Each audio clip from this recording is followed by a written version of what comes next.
Un, deux, voilà. Je propose que vous fassiez une courte... Vous avez prévu une courte intervention, nous a dit votre chef de cabinet. Qu'est-ce que vous voulez que je fasse? Ah, ben que vous nous disiez votre vision du marché digital, de ce que fait la France dans le digital et de la façon dont le gouvernement peut aider les jeunes entreprises. Et puis on demandera aux gens aussi de vous poser des questions. Ça vous convient? Alors je vous donne le micro. Et quand vous sentez que vous avez dit ce que vous aviez à dire de façon cathédrale, comme ça, eh bien on donnera le micro à nos adhérents. Monsieur le ministre. D'abord, merci pour votre invitation. Je ne résiste pas au plaisir de venir discuter avec des gens qui travaillent dans l'économie réelle. Je le fais chaque jour sur le terrain, dans les entreprises, dans les régions, mais c'est encore mieux de le faire ici avec une assemblée de passionnés qui sont en train de transformer la France. Je voudrais peut-être dire quelques mots, et puis ensuite peut-être pourrais-je répondre à des questions si vous le souhaitez, sur la vision que nous avons avec Fleur Pellerin, qui est ma ministre déléguée, avec qui nous travaillons d'ailleurs très activement ensemble, de l'économie numérique, comment nous imaginons que l'État doit jouer un rôle pour porter ce secteur, le soutenir et l'emmener le plus loin possible. D'abord, nous avons une vision, et je voudrais en dire un mot, qui est, j'allais dire, celle de l'innovation comme l'un des chemins de la reconstruction de notre économie industrielle. Nous sommes aujourd'hui dans une situation où nous avons perdu 750 000 emplois industriels, avec des secteurs qui ont quand même pris des coups assez irrémédiables, qui ont mis à terre beaucoup d'activités. Mais nous pensons que nous sommes dans une crise de mutation.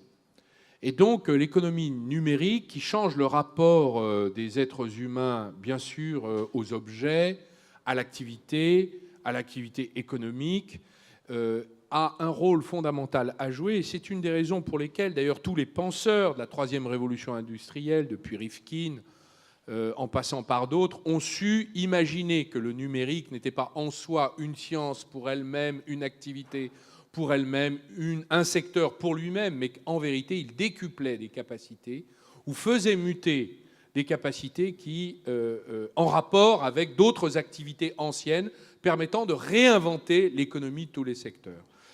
Il le dit s'agissant de la transition énergétique. Nous pourrions observer cela dans l'agriculture, la santé, les services, bien sûr. Et c'est évidemment dans ce secteur-là que nous attachons notre attention. 80% de l'économie française est au contact du numérique. Je donne ces quelques chiffres pour vous dire où nous en sommes.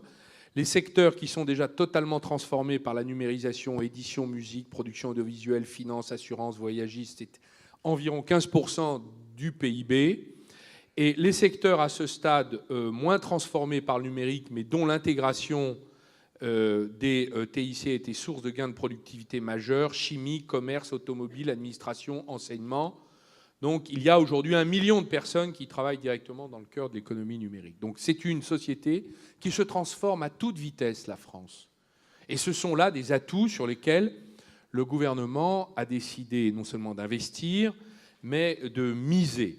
Je voudrais vous dire aussi une chose, c'est que sur le terrain du déficit de notre balance commerciale, ça c'est un chiffre intéressant, l'essentiel provient du déficit dans les échanges de produits informatiques et électroniques. Nous étions à 5,5 milliards en 2000 sur les smartphones, tablettes, composants d'infrastructures. Nous sommes montés à 12 milliards en 2012. Nous avons des champions nationaux, évidemment, reconnus d'ailleurs comme tels, ST Microélectronique, qui a des grands projets de localisation sur le territoire. C'est une entreprise franco-italienne.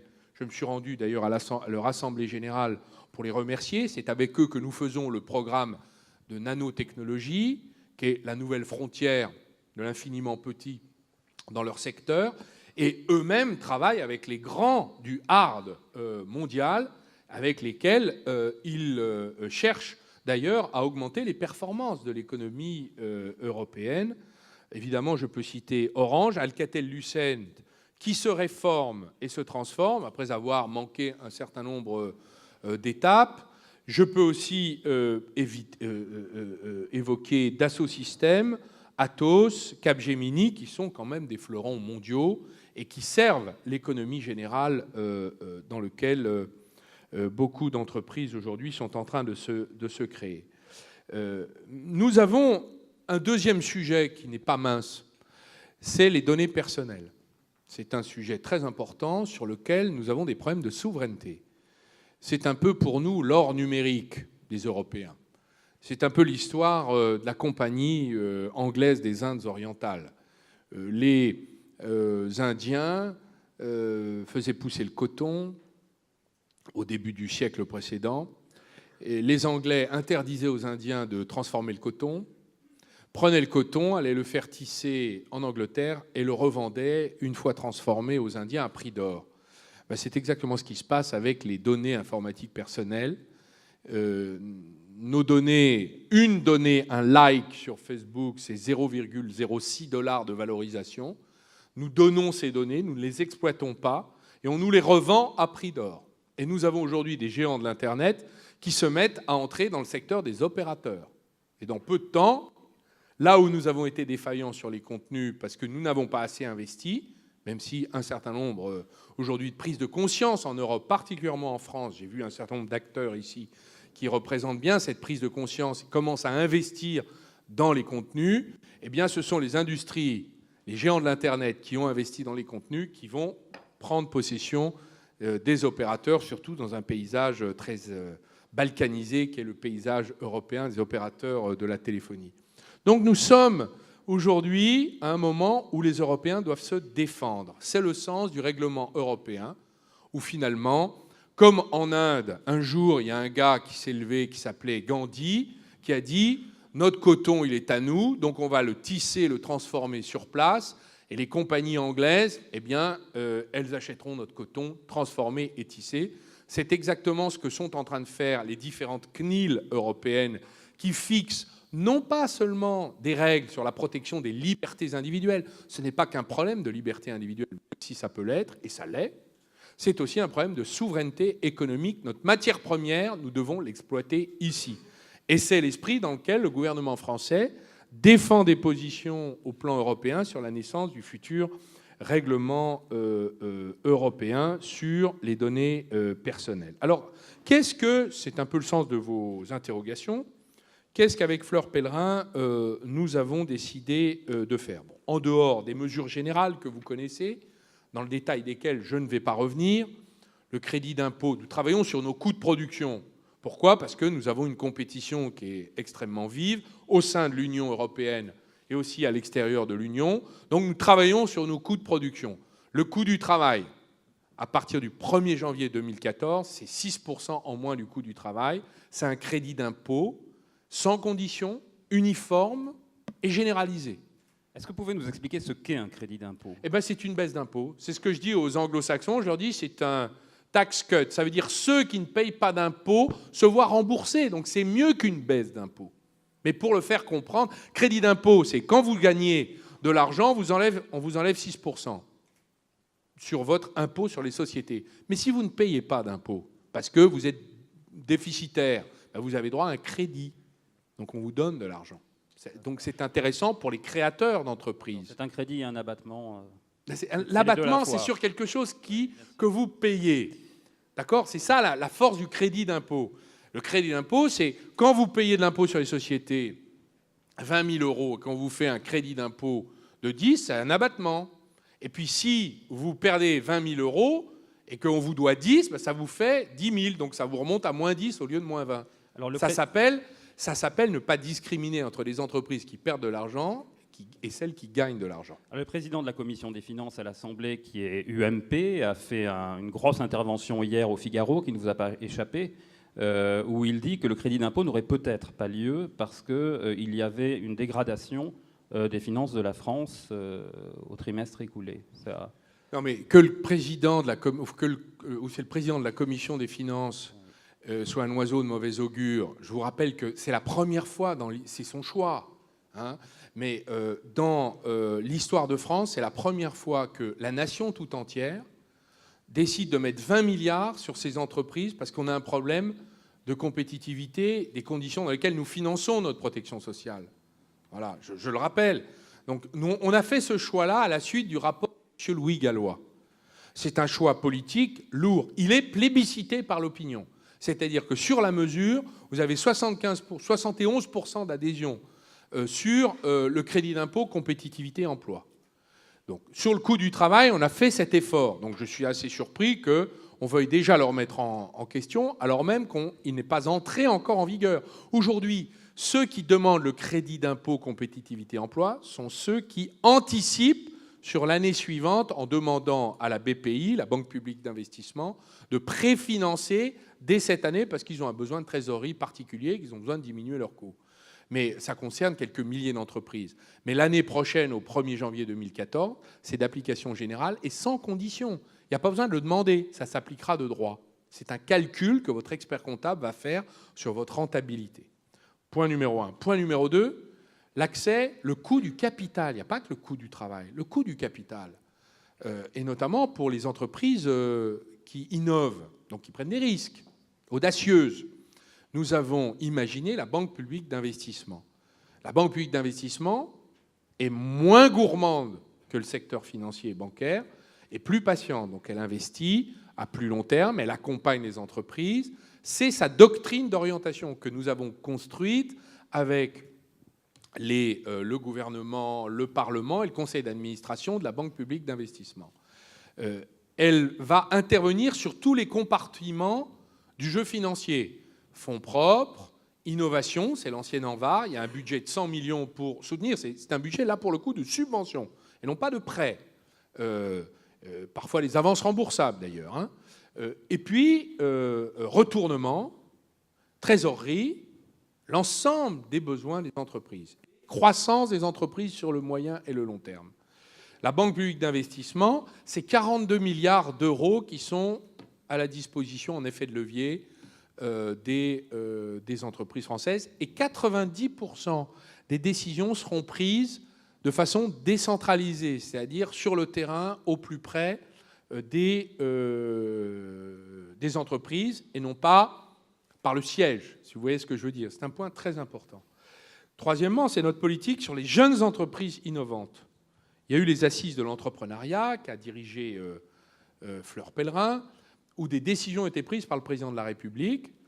Je sais à quel point ces engagements, qui visent à aider les jeunes entreprises innovantes, coûtent de l'argent au budget, puisque c'est moi qui suis chargé de trouver les ressources pour financer ce qu'on va octroyer aux jeunes entreprises innovantes. Donc ce sont quand même des mesures très favorables.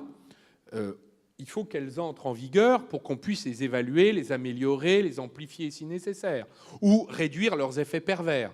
Dans toute décision politique, il y a toujours une part inattendue. Donc c'est utile de discuter avec les praticiens, ceux qui vivent sur le terrain, pour faire évoluer la politique publique lorsqu'elle n'est pas efficiente.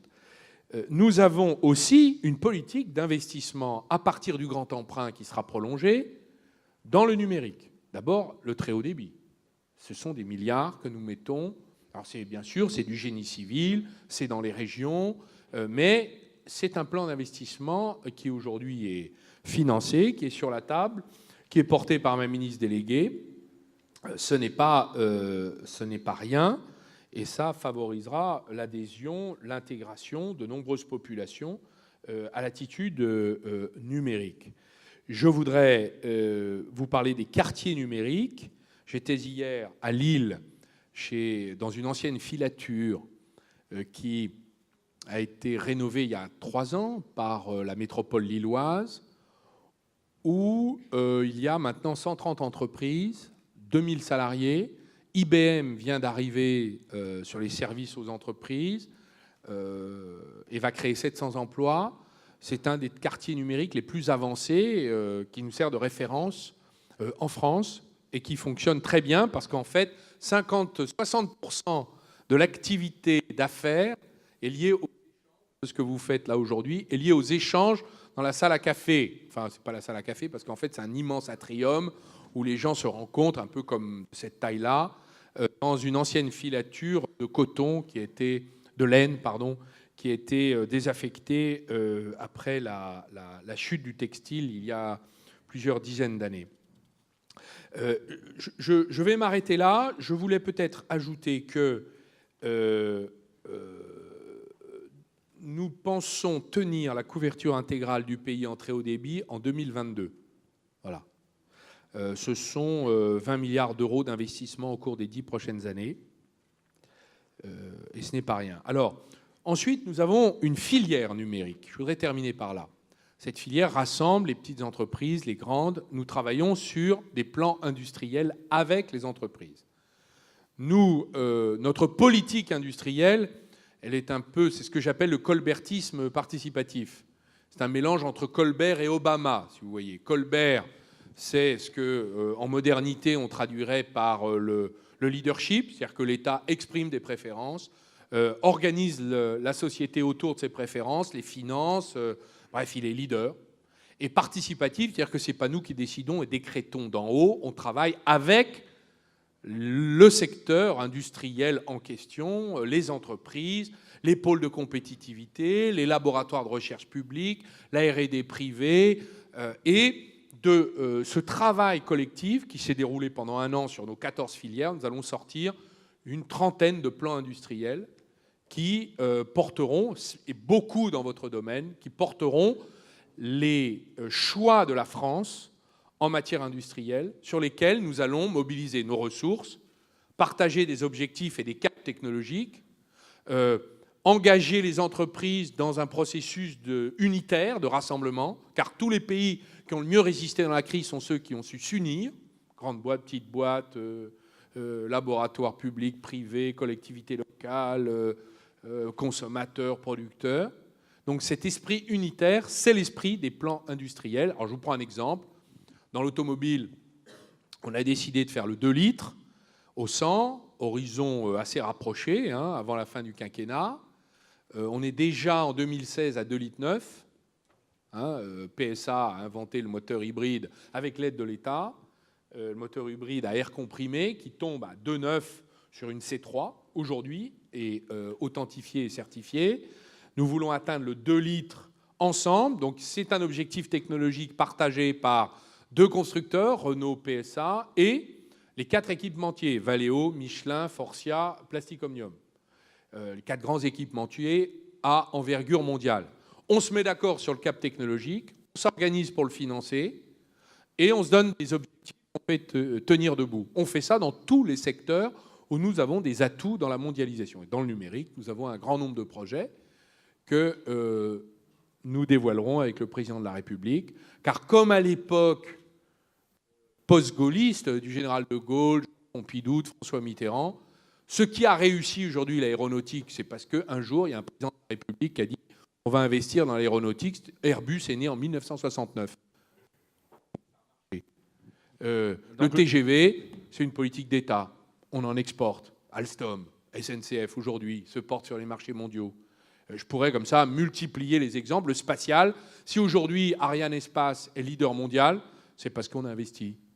Si l'État n'est pas là, ça ne marche pas. Donc on a besoin de vous, et vous avez besoin de nous, donc on le fait ensemble. Il ne s'agit pas d'ailleurs de se substituer au secteur privé. Il s'agit d'aider le secteur privé.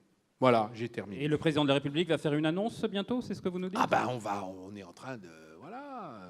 C'est toujours un journaliste pour poser des questions, pour anticiper. C'est vous le journaliste aujourd'hui ? Non, non, non. Est-ce que vous acceptez une question d'un adhérent, oui, monsieur le ministre ? Si je peux répondre. Si qui veut poser une question à monsieur Montebourg ? Non, ici ? Non ? Vous dormez ? Non, pas de questions ? Non, je sais pas, c'est couleur préférée ? Non ? Vous êtes concerté pendant que vous avez changé de table, non ? Ah, il y a une question. Ah, voilà. Il y a Xavier Desor de Nokia.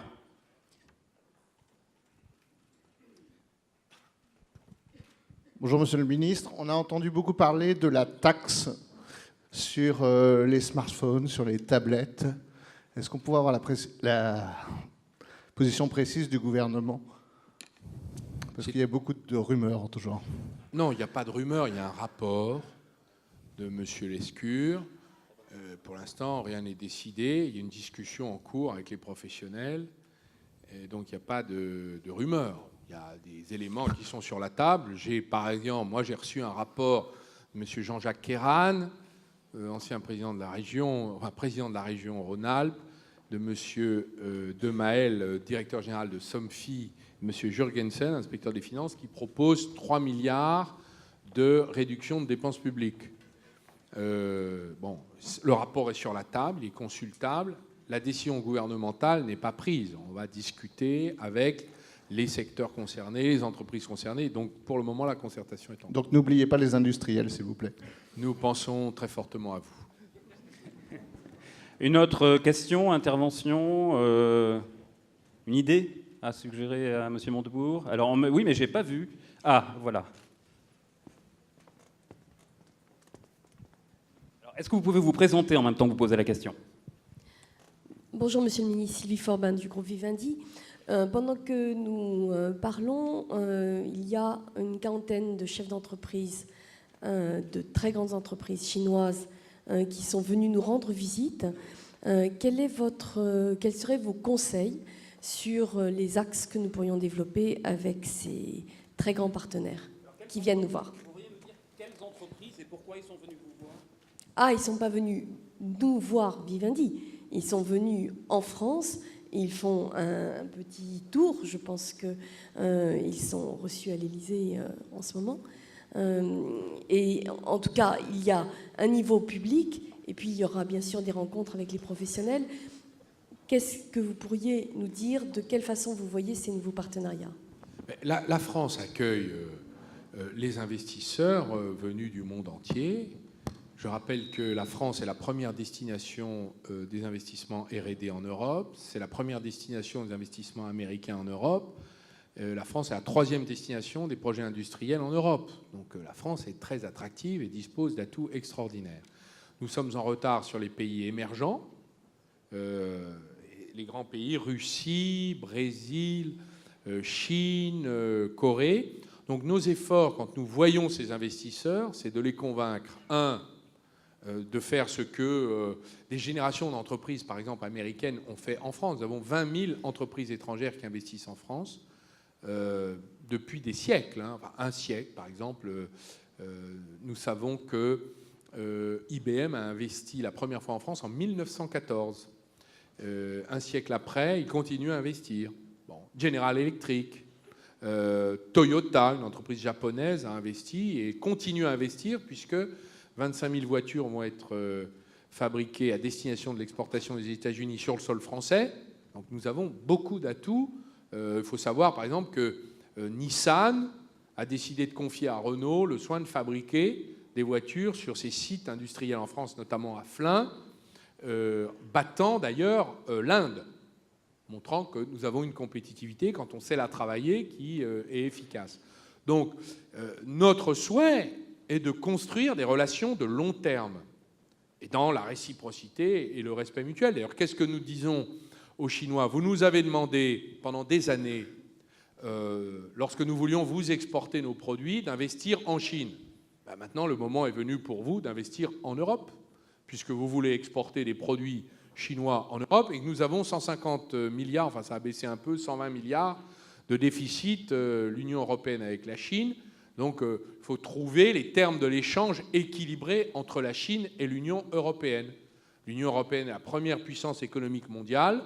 Je rappelle que la France et l'Allemagne, conjuguées, c'est 90% du PIB chinois.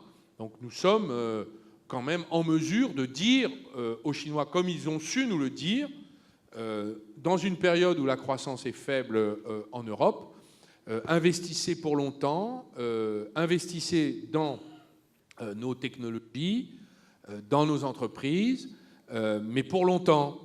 Voilà, c'est ce qu'on appelle des relations de long terme, celles que nous privilégions. Nous le faisons d'ailleurs, y compris avec les investisseurs du monde arabe. Nous avons cette politique avec le président de la République. Eh bien, merci, Monsieur le Ministre. Ça sera le mot de la fin. Merci beaucoup.